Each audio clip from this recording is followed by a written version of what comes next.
আমার বয়স ছাত্র জীবনে ক্লাস 5-এ যখন পড়ি তখন থেকেই আমার সিনিয়র বড় ভাইদের সাথে আমি বিএনপির সাথে জড়িত। কোনো মরণোত্তর নোবেল প্রাইজ পায় বাংলাদেশের এই জননেত্রী এই বেগম খালেদা জিয়া, সেই প্রাইজ পাবে বলে আমার একটা বিশ্বাস। 6টায় খালেদা জিয়ার মৃত্যুর খবর শোনার পরেই আমি বুকের মধ্যে খালেদা জিয়ার ছবি নিয়ে এখানে আসছি। খালেদা জিয়াকে অত্যন্ত ভালোবাসি, জিয়া পরিবারকে অত্যন্ত ভালোবাসি। উনি মারা গেছে খবর শোনার পরে আমি আর থাকতে পারি নাই, এই এয়ার কেয়ার হাসপাতাল এখানে চলে আসছি। আমি খুবই মর্মাহত। আমি বিএনপি পাগল একজন কর্মী, ধানের শীষের একজন কর্মী, জিয়া পরিবারকে অত্যন্ত ভালোবাসি। আবেগ মুহূর্ত হয় এখন এখানে চলে আসছি। এটা ভাষায় প্রকাশ করার মতন না। খালেদা জিয়া মারা গেছে, বাংলাদেশের মা মারা গেছে, বাংলাদেশের মাটি আকাশ বাতাস আজকে স্তব্ধ হয়ে গেছে। আকাশ কাঁদে, বাতাস কাঁদে, মাটি কাঁদে। খালেদা জিয়ার জন্য বাংলাদেশের 22 কোটি মানুষ কান্নাকাটি করতেছে।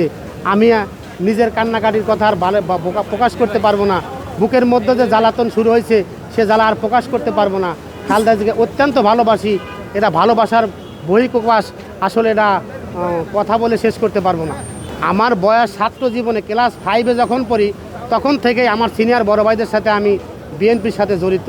বিএনপির মিছিল মিটিংয়ে আমি যাই, তাদের সাথে চলাফেরা করি এবং বিএনপির সাথে কিছু অঙ্গ সংগঠনের কিছু খরচও চালাই আমার ইউনিয়নে। আমি ইনশাল্লাহ বিএনপির সাথে আছি, বিএনপির একজন কর্মী, একজন ইউনিয়ন সিনিয়র সদস্য। এই শূন্যতা আসলে পূরণ হওয়ার না, কিন্তু কারোর জন্য কেউ থেমে থাকে না।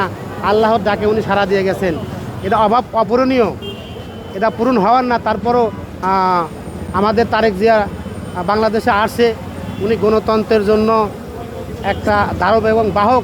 আগামী দিনের গণতন্ত্র খালেদা জিয়ার পরেই উনি রক্ষা করবে এবং এশিয়ার মহাদেশের মধ্যে একটা জনপ্রিয়তা নেতা হবে তারেক রহমান, এই ব্যক্তি আমরা করি।